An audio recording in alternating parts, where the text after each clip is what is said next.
என்னை என்னுடைய கட்சியில் இருந்து இடைநிறுத்துவதற்கு சவால் விடுவதற்கு நீங்கள் ஆரப்பா? உங்களுக்கு என்ன அருகதை இருக்கின்றது? நான் கட்சிக்கு மாறாக நடந்திருந்தேனானால் கட்சி எனக்கு நடவடிக்கை எடுக்கும். நீ யார் அதை கேட்கிறதுக்கு? உனக்கு அந்த அதிகாரத்தை யார் தந்தது? முதல் உங்களோட கட்சிக்குள்ளே இருந்து உங்களோட கட்சிக்கு எதிராக செயற்படுற நீங்கள் உட்பட உங்களுக்கு உங்களோட கட்சியால் நடவடிக்கையை எடுங்கள். மற்ற கட்சிகளுக்குள் என்ன நடக்கின்றது என்பதை எட்டி பார்க்க வேண்டாம். என்னை பொறுத்த மட்டிலே 43 வருடமாக ஒரே கட்சியிலே ஒரே கொள்கையுடன்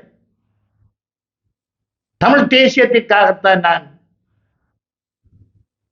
ஆயுத போராட்டமாக இருந்தாலும் சரி, அகிம்சை போராட்டமாக இருந்தாலும் சரி, அரசியல் போராட்டமாக இருந்தாலும் சரி, தமிழ் தேசியத்திற்காகத்தான் ஒரே கட்சியில் 43 வருடமாக நான் பயணித்துக் கொண்டிருக்கின்றேன்.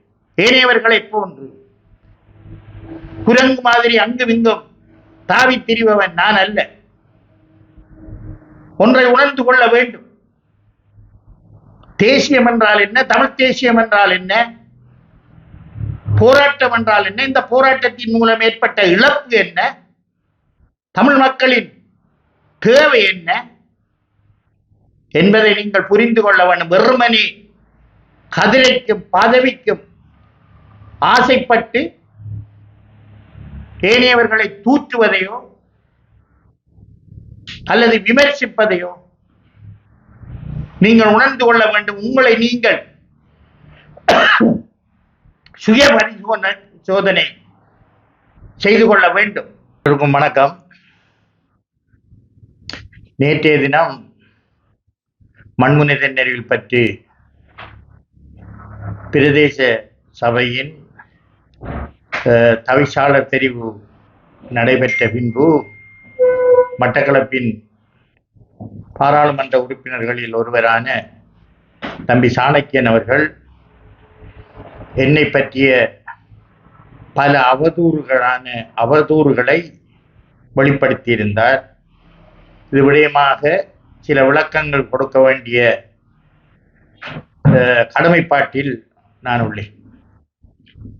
நேற்றைய தினம் மண்முனை தென்னறிவில் பற்றி பிரதேச சபையின் பிரதி தவிசாளர் தெரிவில்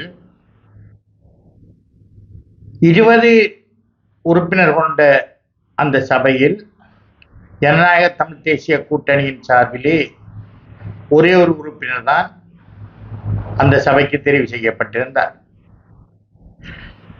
அந்த சபையின் தவிசாளர் தெரிவு என்பது உண்மையிலேயே ஒரு இக்கட்டான ஒரு தெரிவாக நடைபெற இருந்தது என்பது எல்லாருக்கும் தெரியும். ஆனால் அங்கு நடைபெற்றது திறந்த ஓப்பன் வாக்கெடுப்பு அல்ல, இரகசிய வாக்கெடுப்பு நடைபெற்றிருக்கின்றது. முதலாவதாக இரகசிய வாக்கெடுப்பிலே யார் யாருக்கு வாக்களித்தார் என்பதை யாராலும் ஊகிக்க முடியாது. அந்த வகையில் எங்களுடைய கட்சியின் உறுப்பினரை நாங்கள் கேட்டுக்கொண்டது திறந்த வாக்கெடுப்பிற்கு, ஓப்பன் வாக்கெடுப்பிற்கு செல்ல வேண்டும் என்று. ஓப்பன் வாக்கெடுப்பு நடந்திருந்தால் யார் யாருக்கு வாக்களித்தார், யாருக்காக கை உயர்த்தினார் என்பது வெளிப்படையாக தெரிந்திருக்கும். ஆனால் தமிழரசு கட்சி இரகசிய வாக்கெடுப்பை கோரியது. இரகசிய வாக்கெடுப்பை கோரியது மாத்திரமல்ல, தமிழ் மக்கள் விடுதலை புலிகள் டிஎம்பிபி கட்சியின் உறுப்பினர் ஒருவரும் தமிழரசு கட்சியுடன் இணைந்து இரகசிய வாக்கெடுப்பை கேட்டிருந்தார்.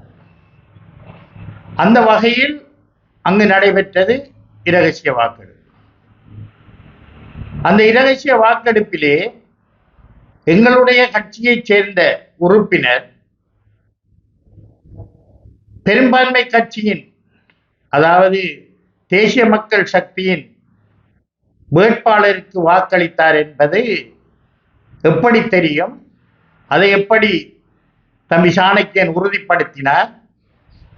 எப்படி என் மீது அவர் குற்றச்சாட்டுகளை அடுக்கினார் என்பது வெளிப்படையான